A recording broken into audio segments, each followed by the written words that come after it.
Hello. You kill them all, man. Fix the game! It sucks playing the shit! And I'm fucking addicted, so I can't quit! Man, it doesn't matter if she's 15. I like young girls. I like them 15, 14, 16. I like them real young. All the girls in the 20s, I'm cool with them, girl. Oh my god, you subhuman! You Drake, no one cares about burying you cancer pigs!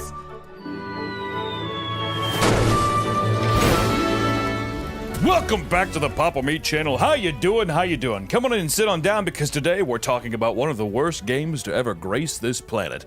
At least that's what people say. Dude, I still play it. We're talking about League of Legends. If you haven't heard of League, I mean, I don't know what kind of rock you've been under, but it's one of the biggest games on the planet. Still, League is, I would say, among online games, I think is regarded as the worst, like, most toxic, worst game. Every time I've ever streamed League on Twitch, people always come in and they're always like, why are you playing this? Why? Oh, he plays League? Ew. and they're playing, like, Genshin Impact or some shit. I need Like, to go max fuck win. yourself. Are you kidding me? League is a bad game, but to really know why it's a bad game or why it's one of the most toxic games, you first have to understand the game. One of the reasons it's one of the most toxic and one of the worst games of all time is because it's a team-based game. And everyone has a role in this game. It goes top, middle, bottom, and jungle. ADC and support. In the game, you have an objective where you have to protect your lane. You have to push the lane, inevitably getting to a base that you explode. Not a terrorist act, just that's the not a terrorist act, just that's the objective of the game. But if you start losing your lane, people like to do a thing called griefing, raging, right? All kinds of things that are a result of never taking full accountability for themselves and blaming other people. Once again, that's just the online way. And the problem too with League is that the games typically take 35 to 45 minutes. I've been in a League game that was an hour and 10 minutes long. That was called hell. That was called pack it up. It's kind of, you know, that's the end of your night kind of game. And especially cute little anime characters running around saying one-liners. Another day, another sleigh. You'd want to ride the sewer slide. Huh? Harry, I did it. I put it into one. Nice. Thank you. But here rage is born. Pettiness, profanity, and violence can finally take shape. It was at this time that I called this Malphite a fucking worthless, brain-dead bastard pile of trash, mental face that should be gunned down in the street like the degenerate he is. It's funny because League has gotten so bad, they basically give you honor bonuses for not being mean to other people, such as their emblem, Stay Cooled, which was tilt-proof and chill. Great shot calling, leadership and strategy, and a nice GG because you're a friendly player to play with. There's no, that just pisses me off. Well, some people use it to, like, passive-aggressively say you were the worst on the team. Oh, yeah. Yeah. Just like any competitive online video game, once someone starts having a bad experience, they start raging. And League players are some of the worst at that. Tyler won. There's a lot. I was going to list off some more people, but a lot of them are just pedophiles. That's just, I was going to say, well, he's more of a pedophile. We'll get into it later, but there are a plethora of compilations of people raging on stream, and all of them are very funny. Here's a little montage right now. Whatever you want, my guy. What is going on?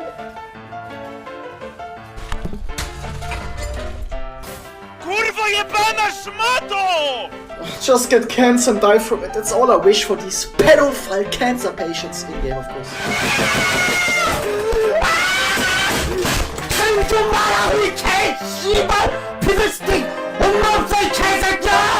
How do we know he didn't say racial slurs? We don't. How do we know that we didn't broadcast racial slurs? Can we have someone translate what he said? Wait! We want to thank today's sponsor, Bad Dragon.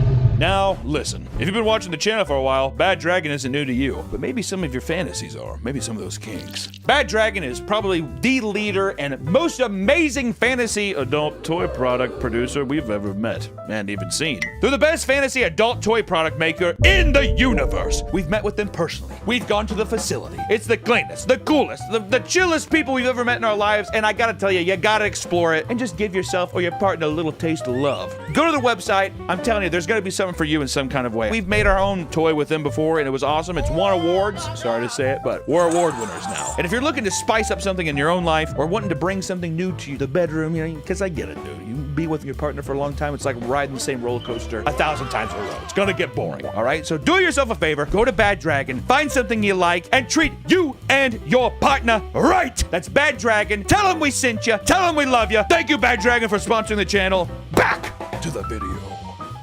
I don't know if I want to include this, but if you went back and looked at my search history of things I've said during League, yeah, it probably wouldn't be good. I don't even think we don't need to include that in the video. I just the game does something to you. It turns your brain to soup. It makes you do that thing where you have to grip every part of your body. You're refraining from reverting back into your ape-like status, devolving back to ape. And if you don't know what griefing is, it's deliberately and intentionally irritating, harassing, annoying, or trolling other players within the game, aka FUN.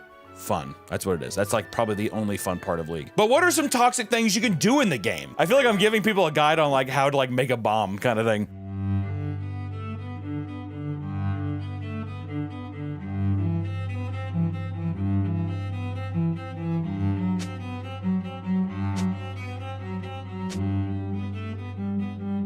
That leads us into our 5 stages of griefing. Stage 1, denial, aka flaming. This is the easiest stage. Most people get here at least once every game where you verbally attack another player in the game. You're gonna do it. If you play the game, you're gonna verbally assault someone else. It's like meat and potatoes. It's that simple. You know what I mean? This could be a teammate or an opponent with the statement centering around they got lucky, how players suck, they're slow, low map awareness. Right, guys? Now the guys who get pussy are like really like, oh, okay, I know exactly what's happening. I could be completely misremembering this in my mind, so don't hold it against me. But I could have swore one time in a League game, and I told a kid, I was like, I hope your parents die in an automobile wreck. And that is the exact same, that's the exact same thing Wings of Redemption said that people got mad at him about. Yeah, whatever. I hope your family dies in an automobile wreck.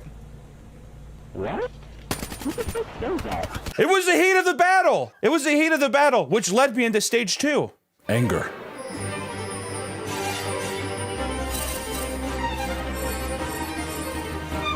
Typically, anger equals pings. The most petty thing you can do is spam pings in game. They're giving me the rope emoji. That's the rope emoji. They're all telling me to kill myself. Hey! Because it's just a little arrow and it goes anywhere on the map and it does a sound that sounds like this. Now imagine having this happen every time, and then someone's just like, hey, by the way, I hope your parents die in an automobile wreck. Ping, ping, ping. Hey, by the way, no one fucking loves you, you suck. Specifically, the question mark ping. Obviously the most tilting one because you're continuously asking someone, why would they do that? Who are you? Who do you think you are? Very philosophical. Pings are a great example that anything can be used for violence. They're supposed to be used to alert your teammates about potential danger or to coordinate movement. But instead, whenever a teammate makes a mistake, you can continuously ping them over and over again. Oh, she's not even coming back bot now. I pissed her off. Great, bro. I fucking, with a couple pings, I made her perma-roam, but... This is called psychological warfare. How do we know this is not what they did at Guantanamo Bay? You have some poor son of a bitch being waterboarded and they're using the, the League of Legends question mark ping. These are all things that pings allow you to do. Thank you, League. You make it so easy to psychologically destroy your opponent.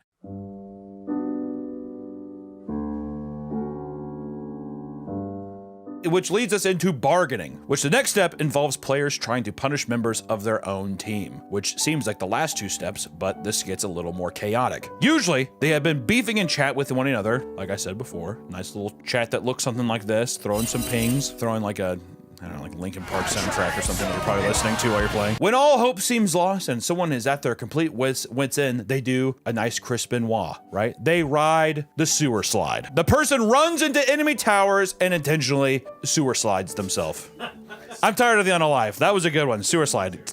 Copyright Harry. By doing this, by riding the sewer slide, you are trying to speed up the game and give the team an advantage so the game can be done without having to leave the game. Because Riot also does a funny thing where if you leave the game, you're punished. Let's say everyone is calling you racial slurs the whole time. That's happened. It's happened to me many times. I'm a white man. I've been called many racial slurs, and it affected me emotionally and mentally. If I wanted to leave the game because I felt harassed, Riot would be like, by the way, here's a fucking penalty for leaving your game, dude.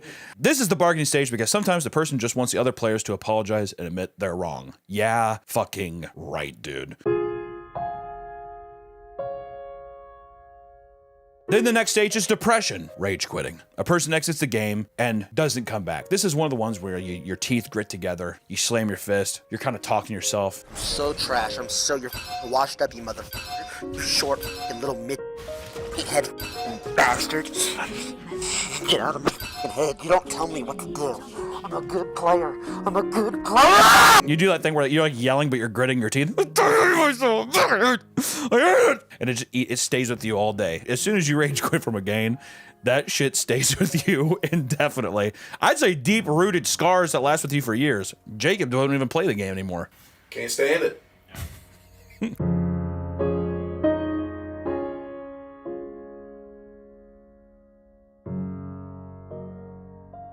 Acceptance. This is acceptance that Tilt has consumed them, that they are getting dumpstered, and they do not want to play the game anymore. They've fully broken, they're probably going to ride the sewer slide themselves. They are going to question all of their beliefs in the game, or maybe they might even uninstall the game. After rage quitting, possibly while still in the game, the person might destroy their keyboard, their mouse, knock things off their desk, throw things, or even punch holes in walls.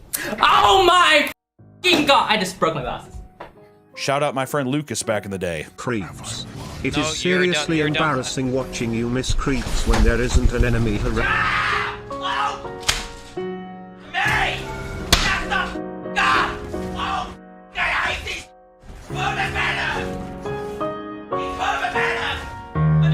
Thank you, Anonymous, for gifting my _ butthole. It doesn't help too, the stream abs, like the donation reader thing. Shout out that you're a terrible player. But then it leads us into our next chapter of this video, which is asking Riot a simple question. Can Riot be blamed for their own creation? Can Riot be held to the standards as if they're the gods amongst their own world, and can you blame God? From the start, the game has been plagued with toxicity. When the League was first released, one of the devs named Pendragon tried to kill its competitor known as Dota, which that's Nick's game, the guy who eats those chicken sandwiches. Put a video of the chicken sandwich thing. That's a Dota player. Which Pendragon ran the biggest Dota community website and deleted the entire thing to showcase an ad for League of Legends in its place. Then, when Dota 2 was in beta, Pendragon tried to get Blizzard to copyright claim Dota 2. Riot Games also has had a history of toxicity in their workplace. In 2018, Riot Games suspended their CEO, Scott Gelb, for 2 months without pay after reports of sexual misconduct and a pending lawsuit. Did he move over to Blizzard? Gelb was accused of touching employees' genitals and farting in their faces. You can see that new champion we just made? Let me touch your cock. They lost a lawsuit regarding bro culture. Despite the allegations and proven discrimination, Gelb remained employed with them until 2023. During the same year, another lawsuit was launched against Riot Games for a long history of sexism, which is unfortunately rampant in the video game industry. Dude, get the chicks out of here. Is what I say, dude. Hey, women, don't be playing video games, dude. This is for the boys. Please cut that, please cut that, please cut that. Valorant Studio was ordered to pay $104 million to 1,549 female employees working for Riot between 2014 and 2021. In response to unequal hiring practices, they begrudgingly decided to generously hire 20% female leadership. Fine. God, ruin all the games. They don't even want to grab cocks and fart in each other's faces, so I guess, okay, well, I'm finding a new job. Many employees who were mentioned by name in the lawsuit for engaging in sexist and discriminatory behavior were never suspended or punished in any meaningful way. They still continued to work at the company after the lawsuit was lost. Which that leads us into toxic player base. It appears the best players in the game are toxic. Because you know what? If you're good at something, you want to fucking let people know that you're good at it and that they're bad at it. And in 2012, Moscow 5 professional team won the tournament, and then they had to apologize for their toxic remarks in game. That's bullshit. For a tournament, that feels weird. It's like looks like a beheading video. This does look like an ISIS beheading video. Also, all the shadows on the wall, oh my god. It's like a guy with like a fucking machete just like coming around the corner. And then suspiciously, the owner of the Moscow 5 was taken down for credit card fraud, and the team was rebranded as Gambit Games and based in the UK, even though people couldn't figure out where the new funding came from. The biggest toxic player of all time and then now reformed is Tyler One. He lives here in Missouri. He was infamous for aggressive and toxic behavior in game, and there are many clips of him insulting teammates, intentionally, feeding. That was the big thing. He just run it down mid, and he's short and buff, and he has a bald ass head. Hell yeah. He had over 20 accounts banned by Riot until 2016, when an indefinite ban was issued, where any and all accounts associated with him would be banned. But the ban was lifted in 2018, allowing him to play LoL publicly once more. Good for you, Tyler. Or you have L9, the 4 horsemen of the toxic apocalypse. It was formed by Rat IRL, Apocalypse, Self-Made, and Obsess. There is really nothing more cringy than like online gamer tag like names, you know what I mean? During season 5 and at the beginning of season 6, L9 really helped popularize the toxic landscape of League. They created the club with the sole purpose to grief players online, knowing it would gain popularity. And this community of high elo players would stream snipe people in game, harass players they viewed under them, and place people on the int list. Rat IRL, Obsessed, and Self-Made all left the L9 toxicity, but not the aptly named Apocalypse. He started his own server, and illegal and illicit imagery was posted there, so frequently Discord sent a manual message to them to curb their bad behavior. Finally, after enough cases were linked to the server, Discord shut it down. XJ9, who's also known as the most hated LoL player ever, rose in infamy for explicit death threats and abusive behavior, both in and out of game, leaked his girlfriend's nudes because she picked Lee Sin. Or I just put your pussy in your asshole out online, so good fucking pick, babe. One of the rare few recipients of the ID ban, a deeper ban that prohibits them from creating, accessing, or using any account on Riot Games platforms. Got banned from forums for spamming his stream links and engaged in cheating tactics called elo boosting. Or you have Cookie LOL. He's an ADC player and a League trainer, and a 90-page document released against him claiming grooming and sexual misconduct against minors, allegedly as low as 13 years old. What the, yeah, pretty base, so you definitely have a fantasy about set flash ulting your pussy and slamming you into the wall. And it has a Giga Chat emoji. Cookie LOL! Cookie LOL! Come on! This document prompted Cookie LOL to go to Twitch to address the allegations. Later, Cookie LOL posted a document responding to everything. He admitted to sexual misconduct with a minor. He brings up flirting and messaging this girl who was about to turn 16 when he was 20, and this was in 2020. He talks about being Swedish and the age of consent there is 15. He even mentioned he might someone and he would never do it again. And when the internet became outraged at his response, he promised to discuss everything on a live stream. On the stream, it was clear that people were watching a pre-recorded video that lasted 7 minutes. It was scammy. The stream was monetized, so people had to gift subs in order to comment and publicly criticize him. And then we have probably one of my favorite ones here. I don't know why this one gets me pretty good. Toxicity by role/champion, which we have first off the Jax players memes. I don't know why this is a thing, but this is one of my favorite memes out of this. R/Jax mains. I am against pedophilia. Pedophilia is bad. Top laners, specifically Jax players, are known to be pedophiles. I don't know why this is a thing in LoL culture, but it just seems to be the case. This comes from Stevens Jax, who at one point was the best Jax top player in the game. Steven Jax. It looks like Little Xan. Like if Little Xan did steroids. He's constantly used homophobic, racist, and graphic language in game, and even made death threats which resulted in bans. Then you have King, the #1 Jax player in Brazil, who was arrested for having CP on his computer. My God. Não foi isso que os vídeos da investigação mostram, né? Pedofilia, zoofilia, automutilação. Mas eu não tenho nada a ver com isso. Depending on who you play, you might be considered a file. Don't be fooled by her childish appearance. Zoe is an ancient being, a cosmic messenger of Targon. You might be considered a racist. Because you played this champion, you might be considered extremely toxic or an evil person. Who you pick in the game defines a lot about who you are. It's like a zodiac sign. But then we get into the deaths. Sometimes the toxicity doesn't end with the game, and some people have taken their in-game beef outside and committed horrible acts. Like Chinrong, who was the... That feels racist, I don't know why. Who was the gaming cafe IP farmer. Chinrong, a desperate LoL player, logged into his account and achieved 23 hours straight of gaming at a gaming cafe. He did not drink or eat during this time. Lack of sleep, food, and sustenance caused him to have a heart attack. Since it was common to see other people sleeping at a 24/7 gaming cafe, nobody noticed his death for 9 hours. Or how about Lucci? Lived at a technical school and played League of Legends. Lost 3 games in a row and in a fit of rage, murdered his own roommate with a knife. Kind of quirky. Yeah, imagine in game 2, like you're like sitting in the bed laying next to him. How are the games going? He's just like, Gustavo lost a game and in his group had a rule that the person who cost them the loss had to choke themselves on webcam until they lost consciousness by hand or object. He tied his neck to a boxing bag and ended up hanging himself. And then you move into death threats. Faker, who's probably like one of the probably the most popular, well-known League of Legends player ever, had received numerous death threats from other League of Legends players with enough credibility that his team has hired extra security and taken measures at public tournaments to make sure that no one actually fucking kills him. How crazy is that? All because he's good at the game. And you know, League of Legends, I'm gonna say it, I'll still play it in the future. I'm too hooked. Maybe I don't play it every day. Maybe I'll take years off of it, but something always calls me back. And I remember sitting on YouTube back in like the 2016 era when League clips and, you know, live stream fails and all that kind of stuff was at its peak. I remember enjoying all that content, and it's just insane to see where League is at now, and especially how back then, how much it just changes in a few years. It's unbelievable. Through all the fake rage baiting and all kinds of other clips of people trying to do stuff online, League of Legends, I do think, truly is the most diabolically evil game out there. The weird juxtaposition of weird, tiny, cute anime characters and sweaty, angry people playing the game is something that I think will truly be studied in the future at some point. So if you do want to get into League, don't! And if you are playing League right now, Godspeed, my friend. Take care, everyone. We'll see you in the next one. Bye-bye. You're not gonna fucking wave back and just leave. I've had enough. Wave back!